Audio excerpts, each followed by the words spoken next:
Yeah, so my name is Paul Brown. I'm responsible for strategy and operations for our global COE network. That's 13 centers in 8 separate countries. And the simplest way to think about what I do is I'm a service provider to internal parts of EMC, be it service organizations, be it product development organizations, be it IT organizations. And my job is to offer those organizations access to talent and an ability to scale in order to meet their business requirements. So I spend 50% of my time with the executive teams and the folks developing and delivering our products, understanding needs, requirements, and how they need to grow to achieve their business plans. And then I spend 50% of my time with our existing and potential COE leaders to help them understand what types of talent, what type of skills and capabilities that we need to offer in order to allow these businesses to scale. When it comes to outcome-based projects, I shared with the team yesterday that we've evaluated numbers of different proposals and numbers of different ways to look at how to achieve that. Candidly, we haven't acted upon any of those yet. And I would say that the reason for that might be a little bit unique to our company in that when we think about outcome-based offerings or partnerships, it's usually with a product that's going end of life. That's probably where the conversation starts as to how do we take something that's existing, maybe the market is declining, how would a partner take over that effort for us and then manage that for us going forward. The nature of our business today is such that we don't have a lot of different brands. Everything comes with an EMC label on it for most of the time. So we've had a difficult time separating what it would mean for our end customer to have different people supporting them or different levels of engagement. We're very focused on providing a total customer experience that says EMC. So we're evolving the way that we think through how can we use partners and their outcome-based models. And the gentlemen here on the panel, are some of the folks that we work with. And we're always looking for, from our partners, what unique skills or capabilities can they bring to us that complement the skills of the 20,000 people that we have spread throughout our COE network. So just as a starting point, it's something, I'm on the product side. I evaluate a lot of proposals. I am very intimately familiar with the needs of our business units. And we constantly are looking at different models on how we can offer value. I think this one is still evolving. And in our case, it might be unique just based upon the intimacy and the support that we provide to our customers. So Paul, within EMC itself, do you take responsibility for outcomes or the outcomes are responsible for the business units? The business units are responsible for their outcomes. So you are effectively offering the resources. Yeah, I'm an enabler and an accelerator of their business plan, but they own the revenue number, they own the CSAT, right? So I'm someone that can bring talent and skills and scale to them, but ultimately I have multiple customers and each of those owns their own outcome. Right. So we try to help them look at different ways to do that. Some of it's value-based, some of it's cost-based, some of it's product or innovation technology extensions. But really I go back to I'm a service provider to an internal group of customers. Sure. What has your experience been in this space, and can you give us some insights?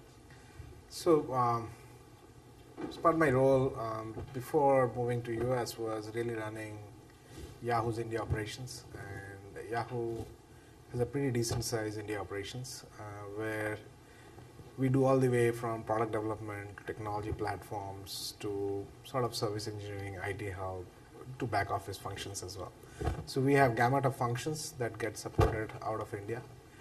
In my current role here, my current role is mainly around building technologies and platforms for all of our businesses. So what it means is my group supports and builds technology platform on which most of Yahoo products run. So very similar to Paul's description, internally to some extent, we do support our internal customers.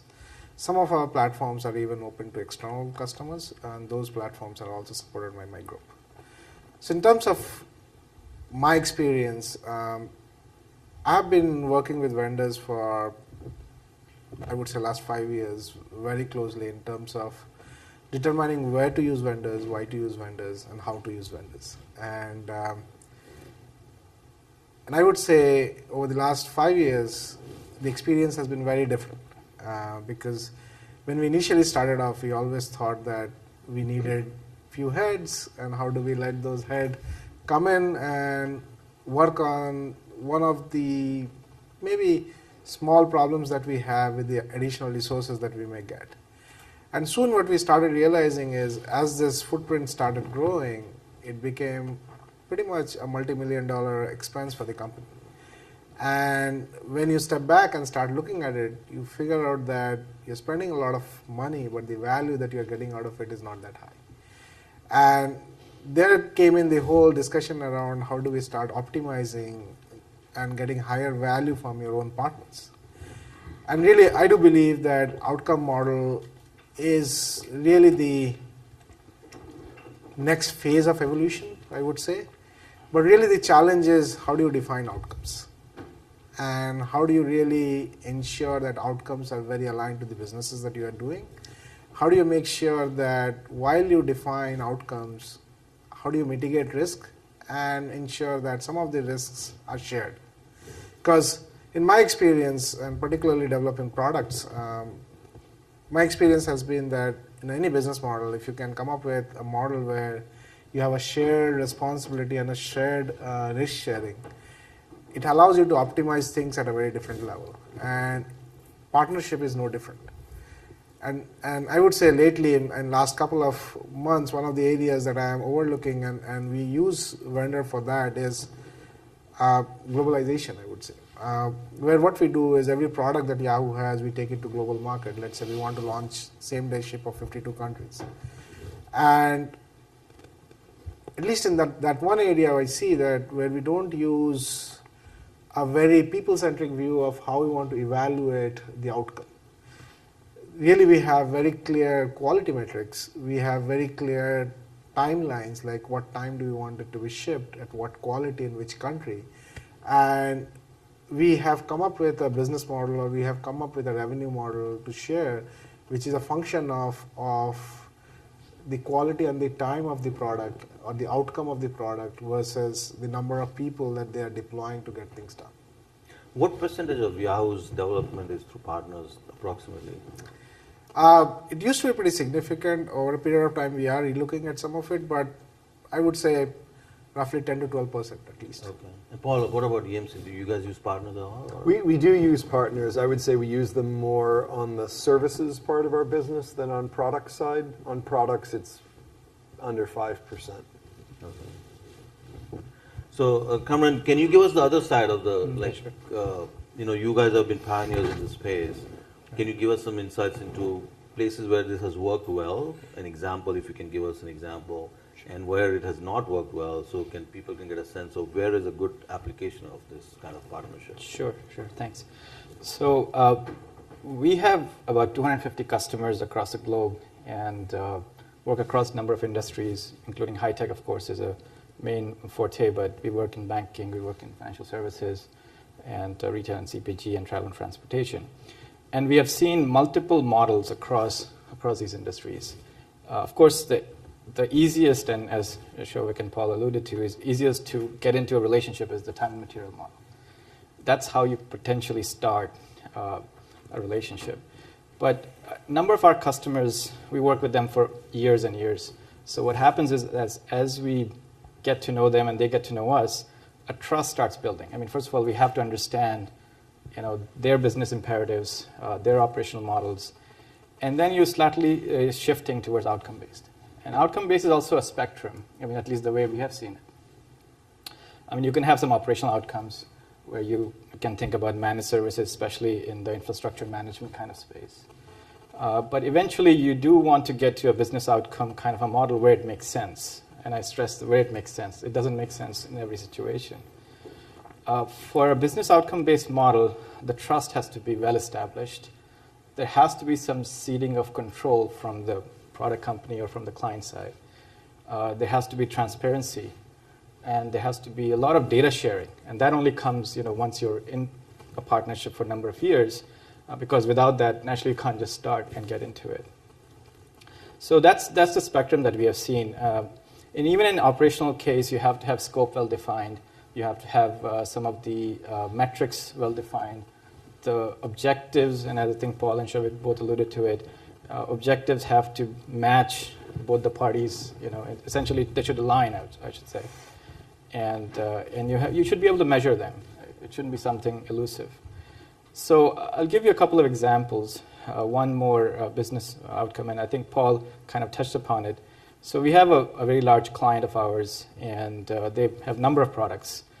And one of the products, which was reaching end of life, and it was not getting a lot of attention from their engineering team. And but at the same time, they had customers on it. They needed to support it. They needed to evolve it, but they didn't want to, employ their engineering talent to keep on enhancing that product. And this was not immediate. I mean, this was after a number of years that we had been working with them.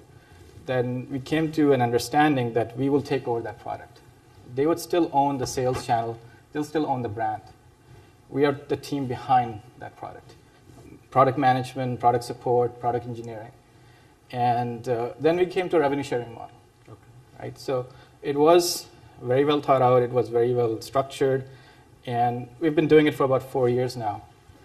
In that 4-year time frame, the revenue from that product, instead of just dying, actually it has gone up by 2.5 times. So it is still a product which is alive, which is being sold in the market, which is being supported, and that really has allowed our customer to focus on new product development. And for us, naturally, it was a risk, of course, but we could take that risk because we got to know each other pretty well. And we could share the data, we could get to know each other.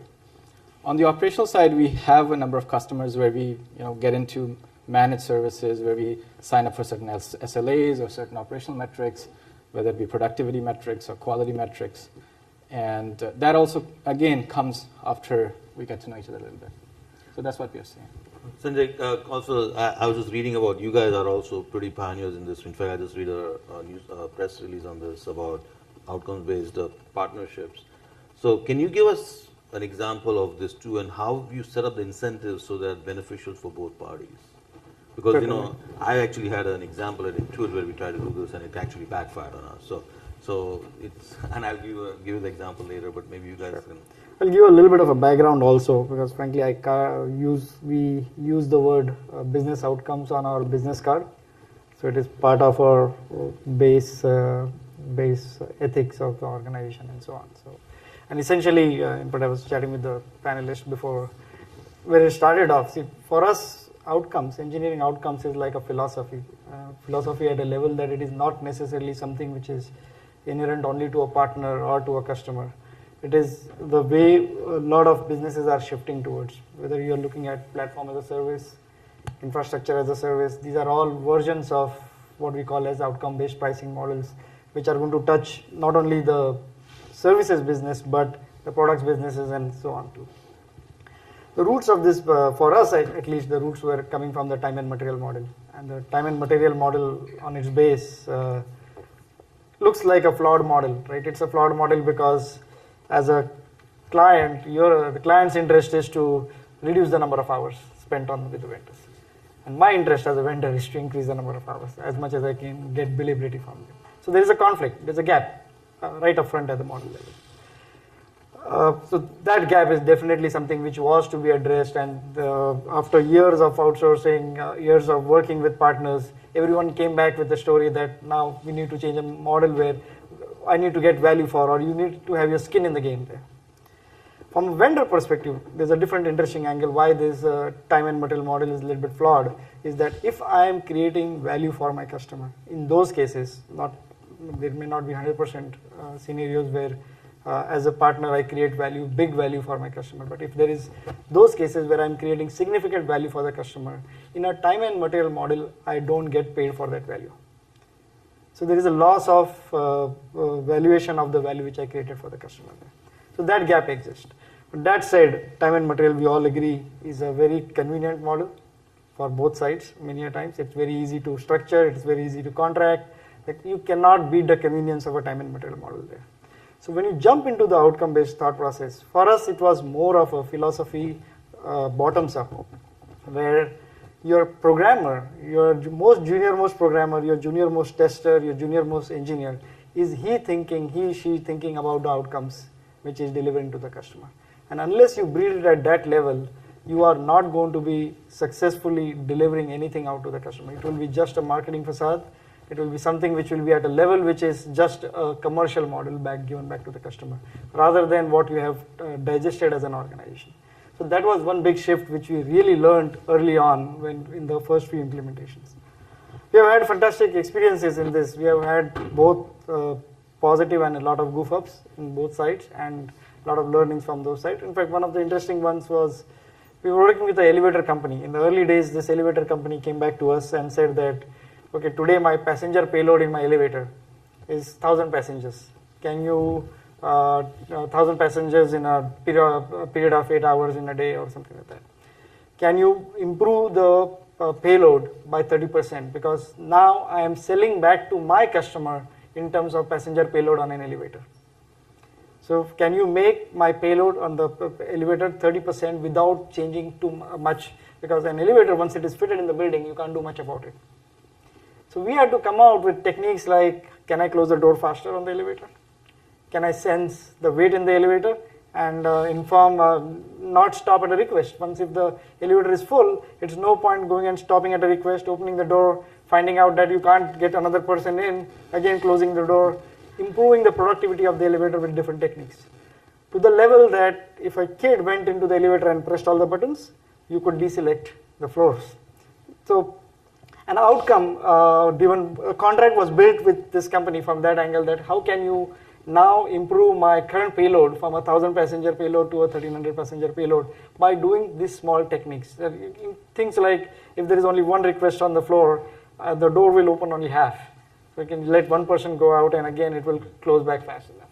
So those type of unique things came in, and these deliveries can't be always put in a commercial contract. It has to come from the team bottoms up, and unless your team is thinking, it is more like the Toyota production system, where you cannot replicate what is going in the minds of your programmer and the engineer. He's thinking outcomes from that angle. So those were some of the experiences. Contractually, we have put in some such contracts. In fact, we work with a medical device company. It's a class 3 device company which makes implantables. When we started off, it was a very simple project of a porting project. I'm sure you've done many such ports, technology ports, where this was a proprietary real-time operating system which was to be ported to a Linux-based proprietary system. At the premise, it looked like, okay, this customer wants to save the cost of a proprietary RTOS, which is like $20 per unit, to a more open source RTOS, open source real-time operating system, which is going to cost him less. And frankly, the first 6 months went into that direction. But if you would have stayed the contract in that same mode, we would have completely missed the point in this case. The customer didn't care about the cost, actually. This device was made for neurologists. Actually, they do programming of these implantable devices. These guys are extremely premium people. They don't like wasting time on the computer. They're first of all a little bit computer illiterate as doctors, some of them, and they don't want to spend time on this machine as much. The whole the buying process was built around how many devices, how fast the device booted up, or how fast the processes could be controlled when every click was the neurologist touched the screen. So the whole port was not done to just save the cost on the device, but was done to bring the boot up time down. And if that outcome was not delivered to the customer, the entire 2-year project would have been a waste for us. In fact, this customer eventually went ahead and brought up, there was a 3-4% market share which was captured from their competition and so on. So we could have written that commercial model towards that market share capture, but frankly, those were not the cases which happened. So this is a good example. So I'll talk to you. So we had Intuit had actually had a call center in India where through a partner, and in addition, in trying to be efficient, we kind of put a incentive in place that if your call exceeds 15 minutes, you don't get paid for additional minutes.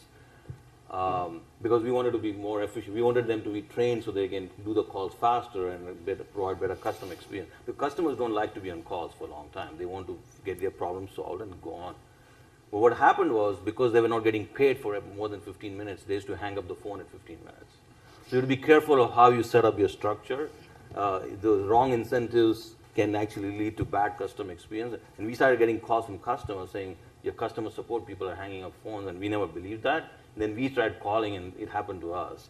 So they were actually literally just hanging up the phone because they were not getting paid after 15 minutes. So the incentives and outcomes based is pretty important. Paul, you mentioned that you have evaluated some of these outcomes, but we never got into it as yet. What has been the reasons why? What has been some of the considerations? First of all, if you can tell us how do you evaluate this, and then why it has not made that cut? Yeah, I touched on it a little bit, but I think most of the evaluations are how can we have the outcome that we want with our customer, and we evaluate, can we achieve that using our internal resources, or is there a way to hand over, and I like the word control, right? Control is a big word, right? Is there a way to hand over control of that outcome to a partner, right? And in most cases, our evaluations have come through that if we changed the blend of the internal resources to support the effort, we could probably get the job done without giving up control, right? We seem to be comfortable giving control on the customer support side, because most of the customer support calls, at least in the, maybe not in the enterprise, but in the consumer space, they go to partners. And they are the touch points to the customers, and we seem to be comfortable. Why not on the product, not the next food chain, higher up the food chain? And again, it could be different. We're a very enterprise-focused business, right? So we do partner with people on the support side, but ultimately it's still our brand, and it's still our people that are the interface back to that customer, right? There might be others, in the channel behind that, but again, it might be just unique to our business. But ultimately, what I would look for when we look at outcome-based projects is, can I get a value for making the change, be it time, be it cost, be it what variable can I do, and then ultimately, I've got to worry about what is that end customer's experience. And as we grow and as our portfolio changes, there might be different product sets or the way that we engage with customers that make outcome-based more attractive for us. But right now, we haven't quite found that natural synergy. Right. But control really is a great dial to think about, in terms of what you're doing. Shavik, one of the ways which I believe, and I've used it when I was trying to do globalization, is you can actually accelerate your space of innovation if you're able to use the partners, leverage the partners the right way. Because if you are not working on new products, a lot of engineers are working on maintenance and they are not working on new products. Is there a way to, like end-of-life products, would you consider that, and what would make you comfortable actually working with partners on this? So let me start with sort of the point that Paul was talking about a little bit, and then dwell in this, because my experience when you start evaluating some of these use cases or products that you could leverage partner to do end-to-end and evaluate them on matrix or some sort of a business matrix, really what happens or tends to happen is, in this world, our businesses are not very simple. What it means is they're intertwined. Like, there is cross dependencies within the products are so high that clearly separating out one product and say that this product matrix is what we are going to measure is very hard to do. Like for Yahoo, let's say, how many of users are going to Yahoo Finance because of Yahoo main page or a Yahoo Sports is very hard to evaluate, and it's not a 0-1 matrix. The second part to it is the technology, because if you look at our technology, all of us are trying to improve our technology and get to a point where we have better abstractions. We try to want to make sure that things can be easily separated out, but actually it's not. Like when you start looking at your internal mechanism of how you build platform and technology stacks, it's not very easy to clearly separate out a technology stack and say, I give it to X and they run it, because every product tends to leverage the best of technologies, and over a period of time they become so much interconnected that a clear separation becomes tough. So the practicality of on the first point, coming up with a clear KPI or clear metrics becomes tough from a business metrics. And from an implementation perspective, what tends to happen is your technologies are so intertwined that you can't really keep that separation. Now to a third point around innovation and maintenance, really, particularly in consumer products, you really want to shorten the time that you want to spend on a product in a maintenance phase as well. Because in this world where evolution of product is so fast, you need to build or innovate new set of products and replace your maintained product as compared to trying to have an elongated cycle of maintenance. So when we started evaluating of let's take this product and put it on maintenance, we found it's better to kill a product and try to re-innovate in that space as compared to trying to have a longer tail of maintenance happening on those products. And it's very important for every industry to look at it. Means consumer industry is a little different, and particular internet industry is very different because the pace of innovation is very different than others. But the cost of maintenance are going up so much that, and the outcome of those or the value creation of maintenance is not that high.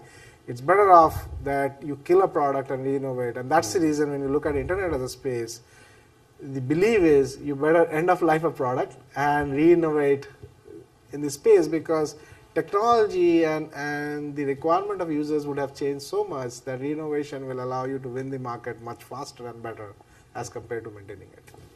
Cameron, I think Sanjay touched on this, and I think Paul mentioned it too, that it's important for the partners to understand the business at a very deep level. Right? If you really want to add value, you really get to understand the customer, the business KPIs. How do you go about doing that when somebody's sitting in Bangalore, the business is here? What have you done to bring your people more cognizant of the business and the customer of the partner of the other companies you work with? I mean, multiple things. So first of all, we always believe in a hybrid model. We don't believe in a totally offshored model. There's always part of the team that is co-located or at least within a shouting distance of our customers. And so they are the ones who become the front end of developing the business acumen, developing the business understanding. We really encourage our clients to include them in business conversations. I mean, we actually ask some of our, depending on the industry, we ask some of our SMEs to go through industry specializations and get the certificates and really develop a deep understanding of the business. And then even for the offshore team, so the front end team is the conduit, but even the offshore team, in this age of internet, I mean, there's a lot of knowledge that is available. So you can learn about an industry. We try to create the workspaces to reflect the culture of our clients. So, for example, we work with a large, actually, rent-a-car company, and we have their logos all over where the team is located. And we work with certain product companies that we tend to use their products in our environment. So we really try to impress upon our associates that understanding the business is one of the core responsibilities. I mean, even for a junior developer. Now, it doesn't happen in one day. It takes time. Right. It takes time. So that's why I said it's a gradation. It takes time for the two companies to get to know each other and to develop that trust. So it does take time. So Sanjay, I want to come back to what is, like you mentioned, it's for you, it's better to do billable hours, right? Which, keep adding more people. What's in it for you? Why you want to do this? Sure. I think I alluded to that point also earlier. loss of value in a contract. So if I'm working with a company where I believe that I'm delivering much higher value to the business, and I'm not getting paid for that in a time and material model mode, I would love to be in a outcome-based mode where I know I'm confident that I can deliver a value which I should be paid for. So those areas, so we pick those areas. It is not all across. We have those areas which are inch wide, mile deep, very, very deep domain areas where we believe that we can be not in a descriptive mode of consulting with the customer, but more of a prescriptive mode of consulting with the customer, where I can prescribe and solve a problem for the customer. In that mode, I would love to engage. So Paul obviously and Shavik both are not doing this. What will you tell them? Suppose you are in a meeting with Paul saying, how would you convince Paul to do this? Try it out for you. So, so I will. So there's a story of a medieval king who had a person comes to his court and says that I build body armors. The king says, okay, put that on the floor, and gets one of his star soldier and says that why don't you take a strike at this body armor? The guy takes a strike at the body armor and it shatters. The guy who was watching it tells the guy, says that next time don't come and put it on the floor, put it on your body and go and tell the king that take a strike on me. If it fails, I die in it. So of course, that's not the story which I want to take back there, but I think trust is the word which we have to talk about actually. And as I said earlier, it is not necessarily a partner versus client type of philosophy, which I believe. I believe it's an engineering philosophy. Are all your programmers thinking that way? Unless I build it that way, I will do one deal with a customer and I'll make such a big loss that next time I will not do another deal in an outcome-based mode. Yeah, because I think both of you mentioned that to make this outcome-based work, you need to put in a lot of investments from the people learning the business. You need to have a low attrition because if the people keep changing, that learning process keeps going on. So it seems like almost inherently advantageous to do outcomes-based because you have to invest in that to make it successful. Mm-hmm. And so I'm assuming that the companies would benefit from that investment which you're making. But it's clearly there's still some concerns of how to go about doing it and what would be that, almost like I want to add a point here, right? And some of the consumer product businesses, especially if you look at the medical device industry or the consumer electronics industry, outcome-based model working with contract manufacturers is a proven model. They have given up complete manufacturing setups where you are now not, besides the design, and sometimes not even the design actually, is owned by the contract manufacturer comes with alternatives, and that's such a big chunk of the life cycle of the organization. So I want to open it up to any questions. And is anybody doing outcome-based right now? And you guys can talk about it or any questions you have for the panel? Can you get us a mic? And introduce yourself if you don't mind. Yeah, sure. This is Sunil Bhatia. I run a company called Blue Star. We are both providers, and then a lot of people provide to us as well. And we try and encourage, and like Sanjay, our logo also is engineering business outcomes. But one of the big challenges we find, we find success where if we are co-investing, then we find it's easier because you're co-investing, then there is a level of trust or skin in the game, so to speak, from both the sides, and so that works out. Where we are finding difficult, and would love to get Sanjay and other panelists' view as well. And Shavik talked about is that one is the definition of the metrics. So there is a challenge in terms of defining what the metrics should be. But then the second challenge which we find is, you don't know what you don't know. So it's the unknown, right? Because the things evolve into ways which, neither you nor your provider or you or your customer, whichever scenario it is, have not thought about it, right? Both parties have not thought about it. And then there is unknown which comes out. And then how do you resolve, pain points from that? So would love to get some perspective on that. Yeah. Sure. Maybe I'll take a small stab at it. So I agree. I think that's the whole challenge of defining the outcome to start with. But I think that's where a governance model and the trust comes in. I mean, we have had a couple of scenarios where we went in thinking that we had defined it, and a few months into it was not well defined, nor was it working out. And through the governance model, we could come back to our clients and discuss it. I mean, it was not that everything has to be teed up in the commercial model day one. I mean, there has to be some flexibility, some period of piloting, some period of iterations that both parties come to a conclusion that say, hey, after 6 months, okay, now I think we have it. Okay. So it does require some iterations, and if that flexibility and iteration is built into the model, then eventually you'll uncover most of the unknowns. Any insight from you guys? Any thoughts on that? I would like to add one point there is, my belief is and it may not be this partnership model, but most of the business models that I've seen successful is where both parties shares the risk, and evaluating that risk and potentially having mechanism of sharing it will ultimately be the model that will evolve.